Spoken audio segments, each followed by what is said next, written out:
Hey everybody, happy Memorial Day. It's May 30th, and I thought this would be a good time to comment on the state of play in the political race in general, and the Democratic primary season in particular. Yesterday, Dianne Feinstein, senator from California, joined the chorus of Hillary supporters asking Bernie Sanders to drop out of the race for the benefit of the party. I strongly disagree with that point of view. And what I'd like to do in this blog is offer all of my reasons, from the simplest reasons to the most complicated reasons why Bernie should actually stay in the race, and why it's a good thing for the Democratic Party for Bernie to be in the race.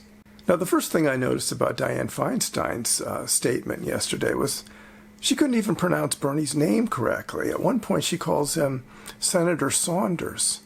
Come on, Dianne. Bernie's been in the Congress now for 25 years. If you're going to give him political advice, get his name right, first of all. Now, the first reason why Bernie should stay in the race, and the simplest reason, is we're still in May. As of today, this is May 30th. The idea that Hillary needs Bernie to throw in the towel and embrace her immediately, as if that's going to impact the race in November significantly, is ridiculous. I mean, the public really isn't going to start paying attention seriously until the nominees are declared in late July. That's when the race will begin in earnest. When you think back at some of the most significant events of the 2012 presidential race, for example, Mitt Romney's ill-fated remarks about 47% being dependent on the government and in effect being freeloaders, that didn't happen until September 17th or so. There's going to be an infinity of things that happen between now and November. And I think part of the reason that people are asking Bernie to do this is they're panicking a little bit because it's become quite clear what a weak candidate Hillary is. And so they're hoping that every bit of hand-holding and support from anybody might help. It's not going to make any difference on May 30th. Now, on to more substantive reasons why he should stay in the race.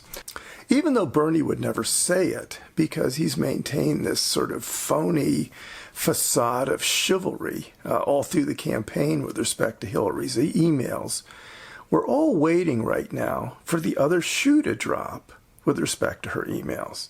That is, Attorney General Loretta Lynch, at some point in the next month, the next 2 months, we don't know when, is either going to press charges against Hillary, or at the very least, she's going to issue her own report on what they found. And the FBI report about Hillary's email scandal is going to make the State Department's IG report look like a walk in the park by comparison. I mean, the FBI had upwards of 50 agents working on this. It was a criminal probe, not kind of a kindly administrative review of the sort that the State Department was doing. The FBI has subpoena power. They have already given immunity to one individual, Brian Pagliano, the guy who set up Hillary's private server. It is a federal crime to lie to FBI agents during an investigation. So that will bring a level of clarity to the proceedings. And of course, the Justice Department and FBI were doing a criminal probe. So it will have a level of gravity and level of seriousness about it that goes well beyond anything that was contemplated in the State Department review. Now, the central question for me is, did Hillary violate the law so egregiously that a Democratic Justice Department will feel compelled to press charges? There's no doubt in my mind that Hillary broke the law. As the IG pointed out, her refusal to turn over her email records, 55,000 pages of emails in 2013 when she left office as the Secretary of State, that's a clear violation of federal records laws right there. Now, whether that rises to the level where they would indict, that's another question. Almost certainly the FBI will have found that there was a concerted attempt by Clinton and her advisors to thwart any and all freedom of information requests. You know, it's an interesting thing. I've heard lots of interviews with pretty high-minded reporters about Hillary's emails, and nobody ever asks her what I think is the central question, which is, did you not know for 5 years running that every time somebody like the Associated Press filed a Freedom of Information request for your emails, that they were stonewalled by the State Department and got the pat response, we're sorry, but there are no documents that are responsive to your request? How could the Secretary of State not known that? Obviously, if she didn't know, this is the most incompetent management of the State Department ever. And if she did know, why did she not set the record straight and say, oh, I see you're telling people I have no emails. Yes, I do have emails. Here they are. Well, we know the reason. She didn't want the emails to come out. So in my view, those are clear violations of the law. The question is, how serious are those violations, and will it impel Loretta Lynch to press charges? Now, so far, I've only talked about the record-keeping aspect of Hillary's bad judgment while Secretary of State. What about the more serious issue, the one that gets the most attention, which is the potential mishandling of classified documents? Now, this is a tricky and complicated issue because, you know, there are lots of ways to mishandle documents, and I've looked at some of the recent violations of the classified documents laws, and everyone is different. Everyone has its own little wrinkle. But let's take a look at some of the others quickly. The most recent high-profile mishandling of classified information case was, of course, that of David Petraeus. General Petraeus took classified information, took it from a secure location where it was, took it home with him, and showed it to his girlfriend, Paula Boswell, who was writing a biography of him at the time. Now, did he put the nation at risk? Did enemies of the state learn about these documents? No. None of those documents found their way into her biography of him. But nonetheless, it was a deliberate mishandling of classified information. Petraeus then made it worse for himself by lying to FBI agents when they confronted him about this. That's also a crime. And the fact that he was having an affair as a general in the U.S. military is a much more serious act than it would had he been simply a private civilian. So for that, he was charged with a misdemeanor. He was placed on several years of probation, had a significant fine, and of course an enormous loss of reputation. How about the case of Sandy Berger, Bill Clinton's national security advisor, who the day before, or days before, he was scheduled to testify before the 9/11 Commission, went to the National Archives, was reviewing classified documents, stuffed documents in his pants, in his pockets, in his socks, apparently, and walked out with them. Well, he was caught, reprimanded, charged, pled guilty to a misdemeanor, lost his law license, had to pay a fine, lost his security clearance. This is a pretty serious matter. But once again, like the Petraeus case, were the nation's secrets put at risk? Were the enemies of our country in any way privy to this information? No, absolutely not. There was no particular military diplomatic fallout from this. It's just that he committed an illegal and unethical act. Now, the case that most resembles that of Hillary was the case of John Deutsch, the former CIA director, who FBI agents found had quite a few classified documents sitting on his unsecured home computer at his house. Apparently, he stored documents on his home computer just as an act of convenience. Now, of course, he could have requested some sort of a secure setup for the same classified information, but he never did. Not surprisingly, the government took a dim view of this, stripped him of his security clearance, and charged him with mishandling classified documents. Here is the statement that John Deutsch gave when he pled guilty. While serving as Director of Central Intelligence, I erred in using CIA-issued computers that were not configured for classified work to compose classified documents and memoranda. While it was absolutely necessary for me to work at home and while on travel, in hindsight, it is clear that I should have insisted that I be provided the means of accomplishing this work in a manner fully consistent with all the security rules. So Deutsch is basically saying, look, I needed to work at home. That was the only way I could get all of my obligations fulfilled. But I should have taken that additional step and made sure that my computer was secured. Well, that's the situation that most resembles that of Hillary. But Hillary's has several other wrinkles attached to it, and let me discuss those.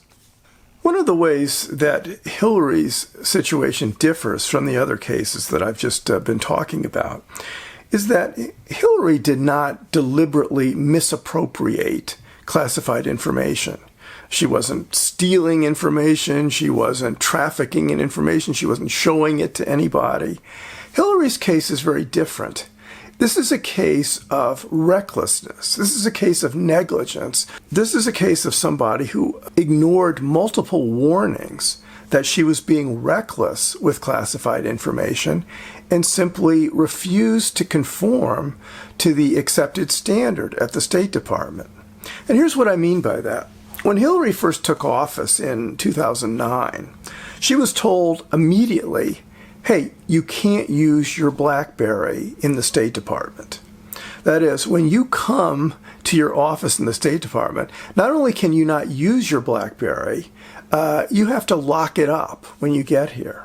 That was because of the security department's concern for how unsecure a BlackBerry is and how vulnerable it is to being used as a listening device, to being hacked, to people finding things on it like calendars and phone numbers and various other things that would be helpful to somebody that wants to do harm to the U.S. government. So it was impressed upon her right off the bat, your BlackBerry is a very vulnerable digital platform to be using. Now you might think that a light bulb would have gone off in her head. I guess if I can't use my BlackBerry here, and my BlackBerry is vulnerable here in the State Department, it's probably vulnerable everywhere. And even if a light bulb didn't go off in her head, that point was made to her over and over again by the security people. And let me read you one exchange. A guy named Eric Boswell from the security division sent out a memo that said this: our review reaffirms our belief that the vulnerabilities and risks associated with the use of BlackBerries considerably outweigh the convenience their use can add. He went on, and any unclassified BlackBerry is highly vulnerable in any setting, I repeat, any setting, to remotely and covertly monitoring conversations, retrieving emails, and exploiting calendars. Now, after this memo went out, the Washington Post reports that Clinton got back to this guy, Eric Boswell, and said that she gets it, that she understood what he was communicating. Despite her response to Boswell, she didn't change her behavior one iota. She went on blithely using her BlackBerry anyway. Now, the question then for the Justice Department is, at what point does recklessness and defiance and disregard for warnings that you've been given, at what point does that rise to the level of a crime? I think that's the real issue in Hillary's case, because she had numerous warnings and simply refused to heed any of them. Now, you'll notice I haven't said anything yet about Hillary's private server. The initial concern of the security people at State was about her BlackBerry, not her server. And part of the reason for that, of course, is they didn't know about the server. So they didn't have any basis for telling her not to use the server. You know, Hillary used the time-honored strategy of the sneaky person, which is Never ask for permission. Always do what you want to do and then ask for forgiveness later. Hillary knew damn well that if they were unhappy with her BlackBerry, they'd be super unhappy with her BlackBerry tethered to a homebrew server that was largely unsecured in itself. That would be like the security people's nightmare. So, of course, she never brought it up. That's another layer of recklessness piled on top of the original recklessness. Again, at what point does that rise to the level of a crime? Now, one of the things I hear from people all the time, and this is a good time to address this sort of mythology about Hillary's emails. Oh, she didn't do anything that the other secretaries of state didn't do. Her behavior was no different than Colin Powell. Well, let me address this. Let me explain exactly what Colin Powell did. And we're going back to like 2001 now. The first thing that Colin Powell did when he became Secretary of State was he had a dedicated computer moved into his office for handling classified documents. So that's a clear difference between him and Hillary right there.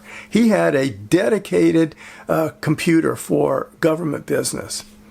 He then had a second computer installed for his account at AOL. He had an AOL account. And this is so long ago, just to give you some sense of the context, he still had dial-up back then. Colin Powell was using dial-up for his AOL account, and he had a phone line installed so he could, send his personal emails and his family stuff and take care of everything. So, first of all, everything he did was above board.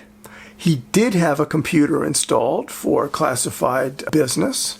Everybody knew about Colin Powell's setup. It was completely above board. And one of the things that Colin Powell was trying to accomplish back then was he was a great champion of the use of email. He was trying to bring the State Department into the 21st century because email is such an efficient form of communication.